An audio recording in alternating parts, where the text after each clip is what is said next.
तो फाइनली प्यारे बच्चों, जैसा कि आप लोग बिहार बोर्ड से क्लास 9th का जो त्रैमासिक परीक्षा 2025 में दे रहे हो और आप लोगों का पेपर हिंदी का होने जा रहा है। हिंदी का पेपर आप लोग जो है 18 दिसंबर के दिन देने जा रहे हो। तो बिल्कुल आप लोग सही वीडियो पे आए हो। इस वीडियो को पूरा कंटिन्यू अंत तक देख के जाइएगा, क्योंकि इस वीडियो में हम लोग जो है ना हिंदी का जो है सब्जेक्टिव क्वेश्चन का आंसर आपको कंप्लीट बताने वाला हूँ। तो सारे प्रश्नों को अच्छे से यहाँ से याद करके जाइएगा और एग्जाम में पूरा का पूरा बना दीजिएगा।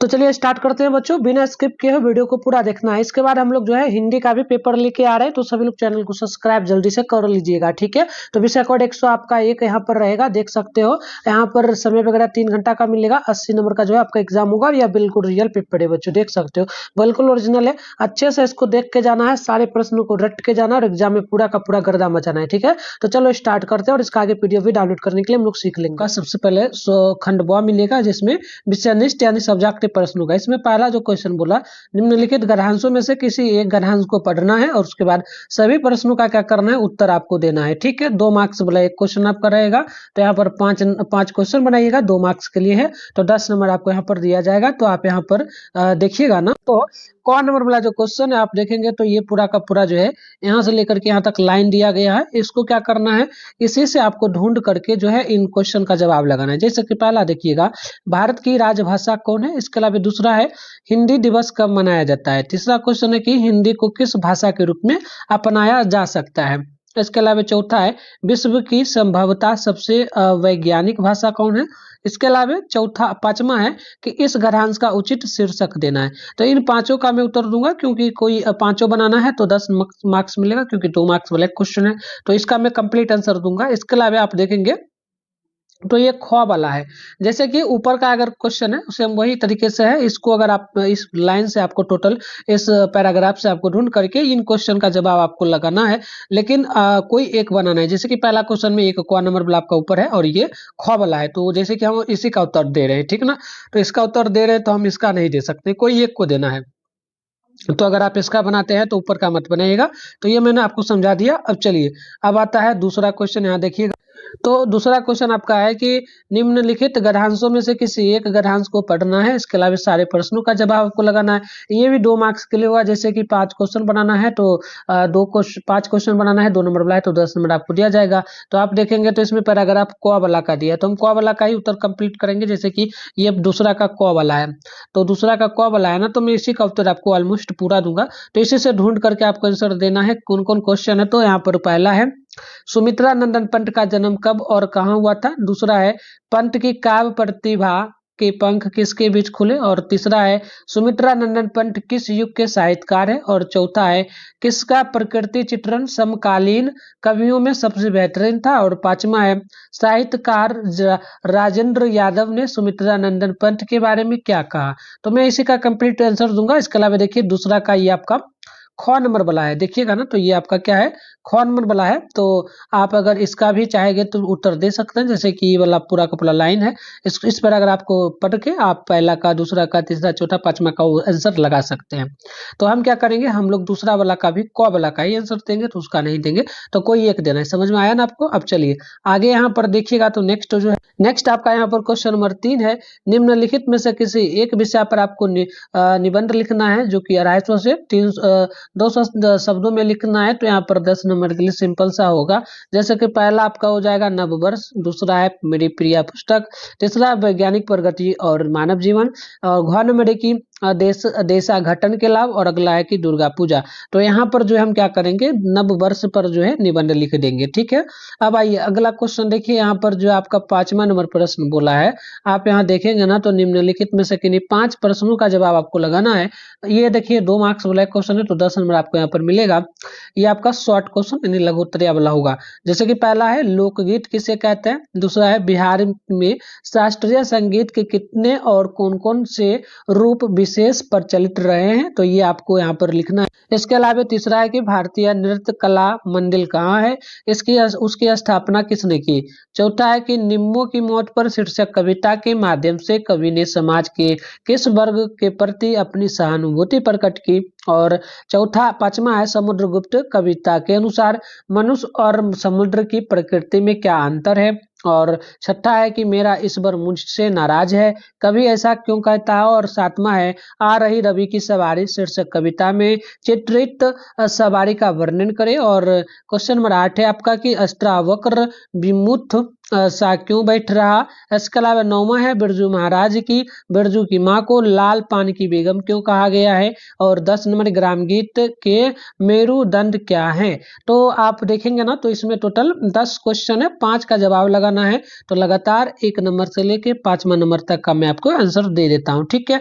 आइए इसका उत्तर देखते हैं, फिर पीडीएफ कहाँ से डाउनलोड आप कर सकते हैं वो भी सिखाएंगे। तो यहाँ पर आप देखिए, तो यहाँ पर आप देखेंगे ना तो ये पहला क्वेश्चन है, पहला में आपको जो है गठांश पद के आंसर लगाना था। तो ये क वाला का है, आप लिखेंगे एग्जाम में ना तो जैसे कि पहला लिखेंगे पहला, इसके बाद क्या है इस तरीके से अंडरलाइन देखिए क देखिए, फिर आप लोग यहाँ पर आंसर पहला का इस तरीके से लिखेंगे। तो यहाँ पर देखिए पहला क्वेश्चन आपका है भारत की राजभाषा कौन है। तो भारत की राजभाषा हिंदी होगी। दूसरा है हिंदी दिवस कब मनाया जाता है। तो 14 दिसंबर के दिन जो है हिंदी दिवस मनाया जाता है। और अगला क्वेश्चन आपका तीसरा है कि हिंदी को किस भाषा के रूप में अपनाया जा सकता है। तो इसे राष्ट्रभाषा के रूप में अपनाया जा सकता है, तो ये होगा। इसके अलावा आगे आप देखेंगे तो चौथा है कि विश्व की संभवतः सबसे वैज्ञानिक भाषा कौन है। तो हिंदी वैज्ञानिक भाषा है। और 5वां है इस गद्यांश का उचित शीर्षक दे। तो हिंदी का महत्व जो है इस गद्यांश का उचित शीर्षक हो जाएगा। अब आप आगे यहाँ देखिएगा तो अगला आप देखेंगे तो दूसरा नंबर क्वेश्चन का क वाला का हम उत्तर दे रहे हैं पहला का। तो सुमित्रा नंदन पंत का जन्म कब और कहाँ हुआ। तो आंसर लिखेंगे सुमित्रा नंदन का पंत जो है 20 मई 1900 ईस्वी को हुआ, जो कि वर्तमान में उत्तराखंड राज्य के कोनासी नामक जगह पर हुआ था।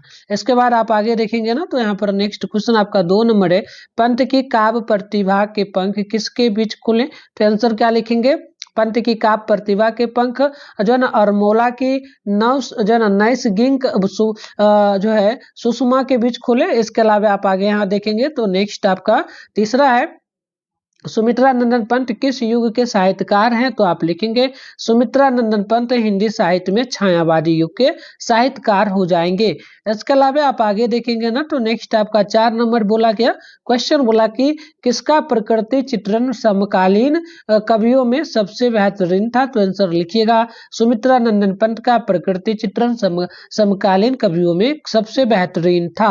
आगे आप देखेंगे ना तो नेक्स्ट आपका क्वेश्चन यहाँ पे हो जाएगा 5 नंबर की साहित्यकार राजेंद्र यादव ने सुमित्रा नंदन पंत के बारे में क्या कहा। तो आप लिखेंगे साहित्यकार राजेंद्र यादव ने सुमित्रा नंदन पंत के बारे में कहा है कि पंत अंग्रेजी के रोमानी कवियों की जैसी वेशभूषा में रहकर प्रकृति केंद्रित साहित्य लिखते थे।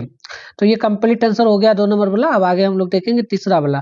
तो देखिए तीसरा नंबर जो क्वेश्चन आपका है ना इसमें क्या बोला कि किसी एक विषय पर आपको 250 से 150 शब्दों में निबंध लिखना है। तो हम क्या करेंगे नव वर्ष पर यानी कि न्यू ईयर पे हम लोग निबंध लिखेंगे। तो आप यहाँ पर इस तरीके से आंसर में लिखेंगे नववर्ष पर निबंध लिखेगा। नववर्ष का आगमन हर किसी के जीवन में नई उमंगों और आशाएं लेकर आता है। यह एक ऐसा समय है जब लोग अपने पिछले साल के अनुभवों से सीखते हुए नए सिरे से जीवन की शुरुआत करने का संकल्प लेते हैं। अब आगे आप यहाँ पर देखेंगे ना तो आगे आपका होगा कि नववर्ष की पूर्व संध्या से ही उत्सव का माहौल शुरू हो जाता है। लोग अपने घरों को सजाते हैं, पार्टियां आयोजित करते हैं और परिजनों के साथ मिलकर खुशियां मनाते हैं। कई जगहों पर सांस्कृतिक कार्यक्रम और आतिशबाजी भी होती है। इसके अलावा आप इसमें और क्या लिखेंगे लिखिएगा कि इस अवसर पर लोग अक्सर नए साल के संकल्प यानी न्यू ईयर्स जो है रिसोल्यूशन लेते हैं, जैसे कि नियमित व्यायाम करना, पढ़ाई पर अधिक ध्यान केंद्रित करना या कोई नई आदत अपनाना। ये संकल्प लोगों को व्यक्तिगत विकास और सकारात्मक बदलाव की दिशा में प्रेरित करते हैं। इसके अलावा आप आगे इसमें और लिखेंगे कि नव वर्ष केवल जश्न मनाने का ही नहीं बल्कि आत्मनिरीक्षण का भी समय है। लोग अपने बीते हुए समय का मूल्यांकन करते हैं और भविष्य के लिए योजनाएं बनाते हैं। यह त्योहार हमें यह याद दिलाता है कि हर अंत का एक नई शुरुआत का प्रतीक है और जीवन में हमेशा आगे बढ़ने की प्रेरणा देता है। संक्षेप में कहेंगे तो नववर्ष एक सार्वभौमिक उत्सव है जो कि सभी के लिए ताजगी, उम्मीद और बेहतर संभावनाओं का संदेश लाता है, चाहे वे किसी भी पृष्ठभूमि के हों। तो इस तरीके से आपका ये कंप्लीट हो गया।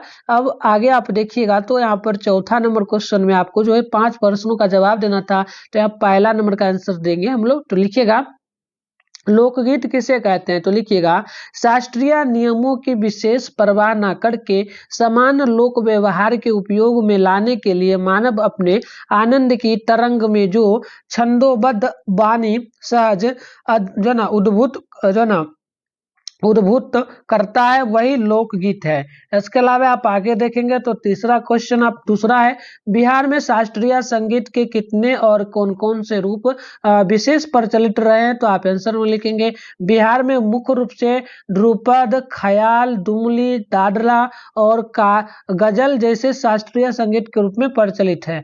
भारतीय शास्त्रीय संगीत की दो मुख्य प्रमुख पद्धतियां हिंदुस्तानी संगीत और कर्नाटक संगीत है, जिनमें हिंदुस्तानी संगीत के रूप में बिहार में प्रचलित है। तो अगला क्वेश्चन आप देखेंगे ना, तो यहाँ पर तीसरा क्वेश्चन है कि भारतीय नृत्य कला मंदिर कहाँ है, इसकी स्थापना किसने की थी, तो आंसर में लिखेंगे भारतीय नृत्य कला मंदिर पटना में स्थित है। इसकी स्थापना कला के क्षेत्र में योगदान देने वाले व्यक्तियों द्वारा की गई थी, जिनमें मुख्य रूप से पद्मश्री श्रीमती विद्यांश वाहिनी देवी का नाम आता है, जिन्होंने संस्थान की स्थापना में महत्वपूर्ण भूमिका निभाई थी।